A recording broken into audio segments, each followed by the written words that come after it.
दिल्ली की केजरीवाल सरकार और उपराज्यपाल नजीब के बीच जंग थमने का नाम नहीं ले रहा। एसीबी पर उपराज्यपाल और दिल्ली सरकार में जारी लड़ाई और बढ़ गई है। एलजी नजीब जंग ने दिल्ली के मुख्य सचिव को चिट्ठी लिखकर कहा है कि वो एसीबी के काम में दखल न दें।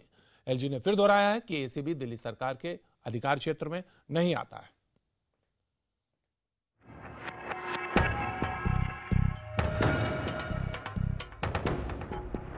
एक तरफ है दिल्ली की सत्ता पर प्रचंड बहुमत हासिल करने वाले केजरीवाल, तो दूसरी तरफ है सत्ता की चाबी अपने हाथ में मजबूती से थामे उपराज्यपाल नजीब जंग।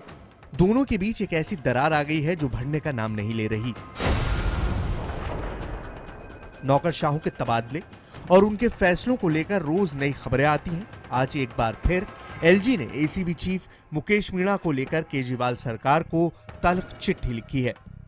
सूत्रों के मुताबिक इस चिट्ठी में साफ साफ बताया है एंटी करप्शन ब्यूरो दिल्ली सरकार के अधिकार क्षेत्र में नहीं है। 30 जून को विजिलेंस ने एसीबी चीफ मीणा के आदेशों को रद्द क्यों किया? मीणा एसीबी के चीफ हैं और सरकार उनके फैसलों को चैलेंज नहीं कर सकती। मीणा के फैसले कानून के मुताबिक हैं। हम आपको बता दें कि एसीबी में चल रहे घमासान के बीच 3 दिन पहले दिल्ली की केजरीवाल सरकार ने नया दांव खेला था। दिल्ली सरकार ने मान तो लिया कि joint CP Mukesh Meena ACB का हिस्सा हैं, लेकिन मीणा को ट्रेनिंग और ट्रायल केस की जिम्मेदारी दी गई थी, यानी उनके कामकाज में दखल देने की कोशिश की गई थी। वहीं एडिशनल कमिश्नर एसएस यादव को एडमिनिस्ट्रेशन और इन्वेस्टिगेशन की जिम्मेदारी दी गई। दरअसल हाईकोर्ट में मीणा पर स्टे न लगने के बाद दिल्ली सरकार ने बीच का रास्ता निकाला था।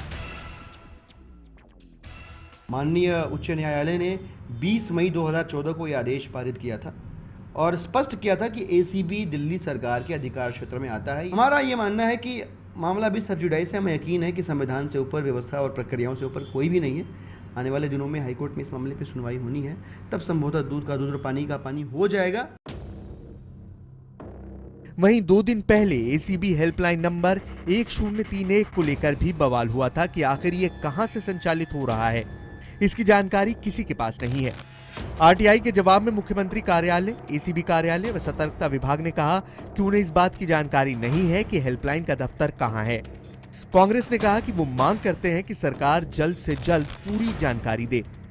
हमारे आरटीआई विंग ने भी बहुत सारी चीज़ें इनसे मांगी, लेकिन सारी चीज़ें ब्लॉक करने की कोशिश करी जा रही हैं। और ये जो ब्लॉक करी जा रही हैं, इसको अब हम इसलिए निकाल पाए क्योंकि ये बजट डॉक्यूमेंट के अंदर था और जो कि स्टैट्यूटरीली रिक्वायरमेंट होता है, और इसलिए इस डॉक्यूमेंट से सब चीज़ें निकल कर आई। अब दिल्ली सरकार की इस दखलंदाजी पर एलजी ने एक बार फिर सख्त रुख अपनाया है। देखते हैं इस बार केजरीवाल एलजी की कितनी सुनते हैं या हर बार की तरह वो टकराव का ही रास्ता अपनाते हैं।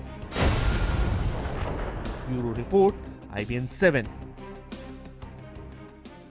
लगातार जंग बनी हुई है। आखिर कब बंद होगी एलजी और सीएम केजरीवाल के बीच जंग? सवाल लगातार पूछे जा रहे हैं। आखिर कितना सही है अधिकारों की ये खींचतान?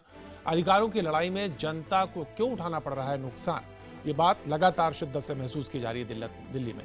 क्या मुख्यमंत्री दे रहे हैं एलजी के अधिकार क्षेत्र में दखल? ये मुद्दे हैं, ये सवाल हैं जो लगातार सुर्खियों में बने हैं। हमारे साथ स्टूडियो में और हमारे साथ कुछ गेस्ट लगातार जुड़े हुए हैं। वरिष्ठ पत्रकार हमारे साथ मधुसूदन आनंद, कांग्रेस प्रवक्ता हरिशंकर गुप्ता हमारे साथ स्टूडियोज में मौजूद हैं। साथ ही दिल्ली से स्वराज अभियान के प्रवक्ता अनुपम, आम आदमी पार्टी के प्रवक्ता नितिन त्यागी और बीजेपी नेता अनिल बलूनिया भी हमारे साथ जुड़े हुए हैं।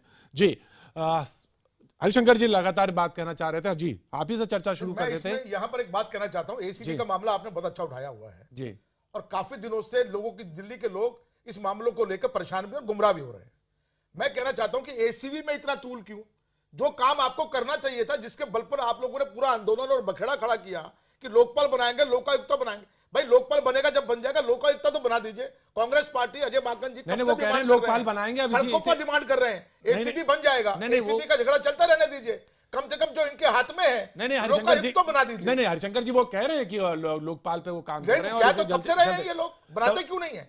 कम से कम लोकपाल जब बन जाए, आपके हो सकता है कि उसमें दिक्कतें आ रही हो, तकनीकी दिक्कतें आ रही हो सकता है कि सेंटर उसको क्लियर ना कर पा रहा हो, लेकिन जब तक वो ना बने तो लोकायुक्त तो बने। आपके जो विधायक रोज फर्जी डिग्री में दुनिया भर के दूसरे आरोपों में घिरते चले जा रहे हैं, उनकी शिकायतें कहां पर करेंगे लोग? 400-400, 500-500 शिकायतें लोकायुक्त के कार्यालय में, दफ्तर में जमा हो चुकी हैं। हम लोग प्रदर्शन कर रहे हैं, हम लोग कांग्रेस पार्टी की तरफ से डिमांड कर रहे हैं कि लोकायुक्त बनाइए। उससे डरने की जरूरत क्या आपको?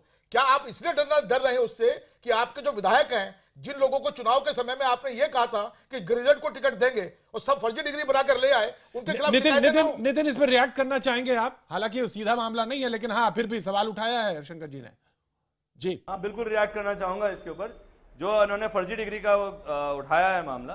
देखिए, अगर फर्जी डिग्री पाई भी गई है तो उनको पद से भी वो हटे हैं और पार्टी उनके साथ नहीं खड़ी होगी अगर फर्जी डिग्री। नहीं, ऐसा नहीं है कि कोयला घोटाला भी कर दो और सीडब्ल्यूजी घोटाला भी कर दो तब तो किसी की आवाज ना निकले। और आज की तारीख में जो है 900 चूहे खा के बिल्ली हज को चली, ऐसे भक्त और ऐसे सज्जन बन के खड़े हुए हैं जैसे कितने घोटाले इन्होंने कर दिए, किसी ने कोई बेईमानी तो नहीं की। हाँ, ये जरूर है फर्जी डिग्री आई है सामने और धोखा माना है उसको। अरविंद केजरीवाल जी ने पब्लिकली उसको धोखा माना कि उनके साथ धोखा हुआ है। हम भी ये मानते हैं कि जो है अगर ऐसा हुआ है तो बिल्कुल धोखा हुआ है और उसके ऊपर कार्रवाई होनी चाहिए।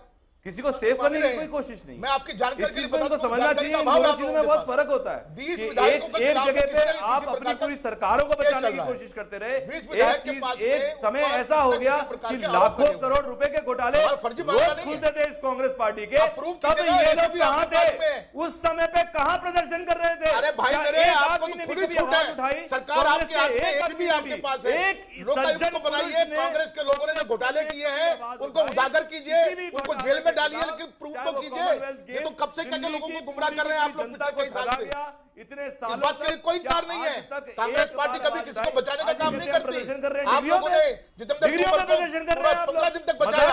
आपके मनीष सिसोदिया ने बयान दिया इस बात को लेकर, सरकार जास्ती कर रही है, सरकार जास्ती कर रही है, अपने गवर्नर की शय पर हो रहा है। कांग्रेस पार्टी ने कभी किसी को बचाने का काम नहीं किया। कांग्रेस पार्टी ने कहा कि जिसने गलती की है वो उसको भुगतेगा, उसकी जिम्मेदारी है, लेकिन आप लोगों ने बचाने का काम किया। अरे कांग्रेस पार्टी ने बचाने का नहीं, हर बार नए से नए बड़ा से बड़ा घोटाले करने का काम किया है कांग्रेस ने। आपके साथ घोटाले करने का काम किया है कांग्रेस के साथ में उसका जुर्म सबूत हुआ, उसको जेल भेज दिया। अनिल बलूनी जी मौजूद है हमारे साथ बीजेपी से। ये कोयला घोटाला प्रतीक जी नहीं हुआ क्या अभी तक? जी प्रतीक जी, देखिए नितिन जी ने भी एक बात कही कि तोमर वाले मामले में हम गुमराह हो गए और हमसे गलती हो गई, लेकिन इनको याद करना चाहिए कि इनके मुख्यमंत्री, इनके उप मुख्यमंत्री ने क्या कहा कि दिल्ली में आपातकाल लागू हो गया है, इमरजेंसी लागू हो गई है, इसके लिए माफी मांगी। क्या आप जनता के सामने गलत चीज परोस रहे थे और आपने उसके लिए क्षमा मांगी? आपने कितने बड़े बड़े बातें कही थी कि दिल्ली में आपातकाल लागू हो गया है। तो मेरा यह कहना है नितिन जी, अरे बलूनी जी, आप ना असल में दिल्ली में रहते नहीं हो, आप जो ना मीडिया से भी दूर रहते हो। मैं कुछ ऐसा कभी नहीं लागू हो गया दिल्ली में, नहीं बोला था। पूछे प्रतीक जी, ऐसी सिचुएशन हो गई है नहीं बिल्कुल जी। तो बताइए आप, इन दोनों में फर्क है। या तो आपको बात समझ में नहीं आती, दिल्ली में आपसे ज्यादा हिंदी कमजोर है, या आप दिल्ली में नहीं रहते हो, या आपकी पार्टी ने चैनल पे भेजने से पहले ठीक से नितिन जी, आप ऐसे किसी को बेवकूफ मत समझिए, आप पहले बोल रहे हैं, तमीज सीखिए किस तरह से बात की जाती है चैनल्स में, समझ गए? आप दिल्ली के बारे में ज्ञान की बात मत कीजिए। नितिन त्यागी, मैं तुमसे पहले से दिल्ली में रहता हूँ। नितिन त्यागी, मैं तुमसे पहले से दिल्ली में रहता हूँ, मैं दिल्ली के मिजाज को तुमसे ज्यादा जानता हूँ, समझ गए? और आम आदमी पार्टी और केजरीवाल जितने इरिस्पॉन्सिबल नेता है, जितने जिस तरीके के नेता है, वो सब जानते हैं। किसी ने कहा क्यों नहीं कहा था? क्या टेप चला के दिखाएं कि आपको वापस आपके नेता जो कहते हैं आप बाद में मुकर जाते हो? आप जो भी झूठ बोल लोगे क्या? आप हमारी पार्टी की बात कर रहे हो? किस तरह की विवाद, डीएनए आपकी पार्टी का खराब है, आपके डीएनए में खराबी है, अराजकता आपके डीएनए में। आप हमें मत बताइए। आपको करेक्ट करा तो उसमें आपने नहीं करेक्ट नहीं क्या? आपके मनीष सिसोदिया का बयान नहीं है क्या कि दिल्ली में आपातकाल की स्थिति आ गई है? आपने माफी मांगी, आपका विधायक फ्रॉड निकला, आपका विधायक झूठा सर्टिफिकेट बना के घूम रहा था। एक नहीं फर्क होता है। नहीं देखिए, दिल्ली में आपातकाल लग गया, बताइए क्या आपातकाल जैसी स्थिति आपके लोगों ने? बहरहाल में अनुपम मुद्दा भटके ना, हमारे नेता कहते हैं और मुकर जाते हो। बिल्कुल मैं नितिन मैं आपको रोकना चाहूंगा। मैं यहाँ पे अनुपम से पास जाना चाहूंगा। अनुपम, आप कह रहे थे कुछ, और दरअसल एसीबी के मुद्दे को लेकर कितनी बार कहां जाके बात, लगता है कि कोर्ट के अलावा कोई चारा बचा नहीं है। बता रहे हैं नितिन, बता रहे हैं जी अनुपम। प्रतीक, नितिन एक तो बता रहे हैं कि जितेंद्र सिंह तोमर के केस में उनको गुमराह कर लिया गया। जितेंद्र सिंह तोमर के केस में उनको गुमराह कर लिया, तो शायद नितिन को पता नहीं होगा। मैं ये मान के चल रहा हूं कि वो अपने तरफ से तो सच ही बोलने की कोशिश कर रहे हैं। मैं आपको बताता हूं कि जो आरटीआई क्वेरी डाली गई थी उनकी डिग्री को लेकर, उसका जब जवाब आया, उस जवाब के बाद जितेंद्र सिंह तोमर को कानून मंत्री बनाया गया था। डेट वाइज और सारी चीजें प्रशांत भूषण ने इनको बताया, अरविंद केजरीवाल के पास वो फाइल गई, अरविंद केजरीवाल सब कुछ जानते थे और उसके बाद उसको कानून मंत्री बनाया गया है। ये गुमराह हो गया जी, ये मुझे गलत बता दिया गया, मुझे गलत कागज दिखा दी गई, ऐसी बातें कुछ नहीं है। ये सब बिल्कुल गलत बात है। केजरीवाल का पुराना रवैया है कि जो भी कहो एसीबी और केंद्र से कन्फ्रंटेशन की बात है। अनुपम, ऐसा है अनुपम जी, इस वक्त आप नहीं मुझे पूरा करने दीजिए, मेरी बात पूरा करने दीजिए। जहां तक मैं जानता हूं, बाकी सब फ्रॉड है। मेरी खुद की अगर आपने विधानसभा में देखा हो तो जहां मैं बैठता हूं मेरे सामने ही जितेंद्र तोमर जी बैठा करते थे। नितिन आज मुद्दा, नितिन क्या हो गया है, टेंशन बहुत बोलता है, कोई टेंशन की बात नहीं है भाई, सब बिल्कुल ठीक है। एसीबी के बारे में बात करें, एसीबी का मुद्दा है, बिल्कुल एसीबी के बारे में बात करें। एसीबी का जहां तक सवाल है, एसीबी के बारे में बोलना चाहूंगा मैं, उससे ज्यादा इंपॉर्टेंट है लोकायुक्त का और लोकपाल का मुद्दा। लेकिन एसीबी लोकायुक्त के मामले में और लोकपाल के मामले में इनकी नीयत खराब हो गई है। ये लेकिन मैं इसी मुद्दे पे, एसीबी के मुद्दे पे ही, और एसीबी के मुद्दे पे भी बात करूंगा मैं एसीबी के मुद्दे पे ही, शंकर जी एसीबी के मुद्दे पे ही आपको मैं बताना चाहता हूं मैं किसकी नीयत किया गया है, बहुत जल्दी आने वाला है। इसी मुद्दे पे बात करेंगे, हरिशंकर जी इसी मुद्दे पे बात करेंगे, बिल्कुल इसी मुद्दे पे बात करेंगे। लेकिन वक्त एक छोटे से ब्रेक के बाद हम फिर हाजिर होते हैं और इसी मुद्दे को फिर से छुएंगे, उठाएंगे। बने रहिए, देखते रहिए IPN 7।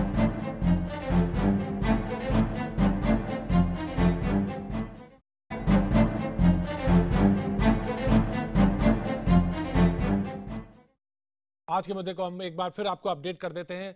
दिल्ली में ACB यानी एंटी करप्शन ब्यूरो के प्रमुख का पद खींचतान का मुद्दा बना हुआ है, लगातार बना हुआ है। हमारे साथ वरिष्ठ पत्रकार मधुसूदन जी मौजूद हैं। मधुसूदन जी, आखिर कितना सही है ये जो खींचतान लगातार चल रही है और लोग इसको लगातार देख रहे हैं? एक तस्वीर बहुत साफ नहीं जा रही है दिल्ली से। देखिए, आदर्श स्थिति तो ये होती कि जो सरकार दिल्ली में है, भ्रष्टाचार निरोधक जो संस्था है वो उनके अंतर्गत आनी चाहिए। लेकिन अब ये मामला अदालत के विचाराधीन है, इसलिए इसके बारे में ही बात हमें करनी चाहिए कि क्या हो सकता है। आप देखिए, जब अगर अदालत ने ये कह दिया कि जो मीणा हैं वही इसके प्रमुख होंगे, तो कायदे से खींचतान नहीं होनी चाहिए थी। और जब तक कि इस बारे में पूरा चीज़ें स्पष्ट नहीं हो जाती, कानूनी उससे नजर से तार्किक परिणति तक मामला नहीं पहुंच जाता, तब तक मीणा को चार्ज दिया जाना चाहिए था। लेकिन उन्होंने उनको ट्रेनिंग में लगा दिया और अपने यादव साहब को फिर उसका चार्ज दे दिया। तो आज और मतलब अभी उन्होंने फिर एक बयान जारी करके कहा कि ये बयान जारी करके कहा कि ये आप सरकार के अंतर्गत नहीं आता, ये लेफ्टिनेंट गवर्नर के अंतर्गत आता है, इसलिए आप छेड़छाड़ मत करिए। आप ये देखिए कि इससे हो क्या रहा है। क्या दिल्ली में भ्रष्टाचार कम हो गया जैसा कि दावा किया जाता था? आप लोगों से पूछिए कि अभी भी जो वो काम कराने के लिए सीधा जवाब दीजिए। मधुसूदन जी ने सवाल रखा है, कोई बहुत बड़ी राहत मिल गई हो, ऐसा नहीं हो रहा है। मधुसूदन तो जी ने ये इसलिए नहीं हो रहा है कि आप लगातार आपने मुद्दा लड़ने वाली बनाई हुई है कि हमारे पास पूरे अधिकार नहीं है, इसलिए हम कैसे काम करें, हम ये भी लेके रहेंगे, ये भी सीधा सवाल नितिन जी नितिन जी, थोड़ा सा इसके बारे में, हाँ, इसके बारे में थोड़ा डिस्कस करना चाहिए। देखिए, पिछली बार जब 49 डेज की सरकार बनी थी, उस टाइम पे तब तक ACB क्या है, कैसे है, किसी को नहीं पता था, पर उसको ढंग से यूज किया गया ACB को। तो उस समय पे एकदम से आपने देखा भ्रष्टाचार, सब लोग मानते थे दिल्ली में भ्रष्टाचार एकदम खत्म हो गया था, फुल स्टॉप लग गया था भ्रष्टाचार पे। अचानक से जब केंद्र सरकार नई बनी, बीजेपी के द्वारा बनाई गई, तो जुलाई के अंदर पिछले साल एक जो है पारित किया गया रूल कि जो है ये इसके पर काट दिए गए बेसिकली ACB के, और इसमें कहा कि केंद्र सरकार के अंडर में जो लोग आते हैं उनके ऊपर ये एक्ट नहीं कर पाएंगे ACB वाले, पुलिस वाले इनके अंडर में नहीं आएंगे, DDA नहीं आएगा, ये नहीं आएगा, वो नहीं आएगा, इसके पर काटने की कोशिश की। इसके बावजूद इस बार जब ये हुआ कि दिल्ली के अंदर फिर भी जो भी लोग होंगे उन, और यहाँ पे करप्शन होगा दिल्ली के अंदर, जो भी करेगा वो चाहे केंद्र का हो चाहे कहीं का भी हो, ACB एक्ट कर पाएगा। क्योंकि कुछ पुलिस वालों को अरेस्ट किया तो उनके ऊपर किडनैपिंग का उल्टा ACB के ऊपर आरोप लगाया पुलिस डिपार्टमेंट ने, और सब लोग खड़े हो गए। अगर रोकूं तो बुरा ना लगे। और उसके बाद मैं यहाँ पर रोक रहा हूँ, बात सुनिए, उसके बाद मीना जी को भेजा गया, मीना जी के ऊपर खुद के ऊपर करप्शन के चार्जेस लगे हुए हैं, उनको एंटी करप्शन के लिए भेजा गया। इसका क्या मतलब है? क्या वजह है? सुन लीजिए, मैं हम लोग आपको कोशिश कर रहे हैं कि किसी भी तरीके से बेहतर से बेहतर भ्रष्टाचार के खिलाफ लड़ाई लड़ी जा सके, पर फिर भी कोशिश केंद्र सरकार द्वारा ये बार बार की जा रही है कि ये ना हो पाए और भ्रष्टाचार के ऊपर रोक ना लग पाए। क्या है? हमारी कोशिश फिर भी जारी है और हम लोग कोशिश करते रहेंगे। जब भी ये मुद्दा अल्टीमेटली तो सॉल्व होगा ही, पर जिस भी तरीके से सॉल्व होगा हम लोग फिर भी कोशिश कर रहे हैं कि बेहतर से बेहतर तरीके से इस लड़ाई को लड़ सकें। मेरी बात सुनिए नितिन जी, क्या है, आपने अभी कहा कि साहब एसीबी एक्टिव हो गई, एसीबी को बहुत ही क्रियाशील बना दिया गया, एसीबी के आने के बाद तुरंत भ्रष्टाचार खत्म हो गया। अब यार देखिए, थोड़ा सा तो व्यवहारिक हो जाइए आप लोग, थोड़ा सा तो व्यवहारिक हो जाइए आप। दिल्ली में पूरे 2 करोड़ लोग हैं, दिल्ली के अंदर पता नहीं कहां कहां का दखल है, आप ऐसा तो कम से कम मत कहिए। और सुन लीजिए, आपको मैं बताऊंगा, आपको आपके आंकड़े जो आपने बोर्डों में लगा रखे हैं, जिसके लिए 526 करोड़ रुपए का आपने प्रावधान रखा है, इतने ही लोग पिछले सालों में भी पकड़े गए थे। आपको जानकारी नहीं है ना, आप पढ़ते लिखते तो नहीं है ना, जो वहां से कह के भेज देते हैं आपको, आके बोलने लग जाते हैं आप लोग किताबों में, एसीबी के दफ्तर में जाके उनकी फाइलों में देखें कि पिछले सालों के अंदर भी एसीबी के अंदर इतने ही मामले रजिस्टर हुए थे, इतने ही लोग गिरफ्तार हुए थे। अब सवाल यह है कि एसीबी का चीफ कौन है? अभी मधुसूदन ने बड़ी अच्छी बात कही है, अगर इस मामले को हम निपटाना चाहें और दूसरी चीजों से ध्यान भटकाना चाहें, और यह मामला कभी निपटेगा नहीं, और अगर इस मामले को खत्म करना चाहें, सीधी सीधी बात है, कोर्ट ने भी कह दिया है, आज लेफ्टिनेंट गवर्नर ने ऐसा नहीं है। देखिए, पहले तो मैं आपको ये बता दूं, विजिलेंस डिपार्टमेंट का जो एसीबी में काम चल रहा है, ये लड़ाई एलजी साहब की और दिल्ली सरकार के अलग है, पर एसीबी में काम चल रहा है। ऐसा थोड़ी है कि एसीबी में सब लोग हाथ पे हाथ रख के बैठे हैं। एसीबी में काम पूरा चल रहा है। आप इस तरफ मत ले जाओ कि एसीबी का काम रुक गया। एसीबी का काम पूरा चल रहा है, जितना भी कराने की कोशिश हो रही है और काम हो रहा है। रास्ता ढूंढ रहे हैं भागने का, विवादों को जन्म दिया जाए, इतने की कोशिश है इनकी। बयान इनके पार्टी के नेताओं का बयान आया है, वो जरूर है कि जब से मीना यहां पर आए हैं एसीबी का काम रुक गया है। अनिल जी कुछ कह रहे हैं, पार्टी के नेताओं का बयान है। प्रतीक जी देखिए, वास्तविकता ये है कि आम आदमी पार्टी काम नहीं कर पा रही है और अब किसी तरह से भागने के रास्ते ढूंढ रही है। किस तरह से विवाद शंकर जी, हाँ अनिल जी कुछ कहना चाह रहे हैं। अनिल जी देखिए, एसीबी में काम हो रहा है, पूरी कोशिश है। नितिन जी बहुत काम हो रहा है, नितिन जी, दिल्ली के अंदर बहुत नितिन जी बात सुन लीजिए, और किया जा रहा है और काम हो रहा है। नितिन जी बात सुन लीजिए, नितिन जी मेरी बात शंकर जी आराम में, नितिन जी सिर्फ कांग्रेस के कुछ हारे हुए नितिन जी बात नहीं सुनेंगे। नितिन जी बात सुन लीजिए, नितिन जी बात सुन लीजिए, कर रही है नितिन जी बात सुन लीजिए, काम कर रहे हैं आज की तारीख में। नितिन जी बात सुनिए, ऐसा प्रतीक जी किसी की बात नहीं सुनेंगे नितिन त्यागी, जो ये कहेंगे वही सही है। बस देखिए, वास्तविकता ये है कि जो वादे किए थे, जो विकास का जो इन्होंने सपना दिखाया था, वो पूरा नहीं कर पा रहे हैं। किसी तरह से रास्ता ढूंढ रहे हैं, विवाद इनके डीएनए में है, किस तरह से विवाद क्रिएट किया जाए और लोगों का ध्यान हटाया जाए। जो इन्होंने वादे किए थे वो पूरे नहीं कर पा रहे हैं। किसी तरीके का बजट आम आदमी पार्टी लेके आई है, सुनिए, सुनना सीखिए जरा। ये अरविंद केजरीवाल का तरीका ठीक नहीं है, नहीं सुनने का। सुनिए, ये अरविंद केजरीवाल का जो देख रही है पूरी बजट पर डिस्कस कर ले। नहीं बिल्कुल नहीं, बजट में नहीं, बिल्कुल नहीं शंकर जी, बजट की बात करेंगे तो क्या हो जाएगा? नहीं बिल्कुल नहीं, बजट पर डिस्कशन कर लेते हैं। केंद्र सरकार सिर्फ आपको बता दें बजट क्या आप लोगों ने किया।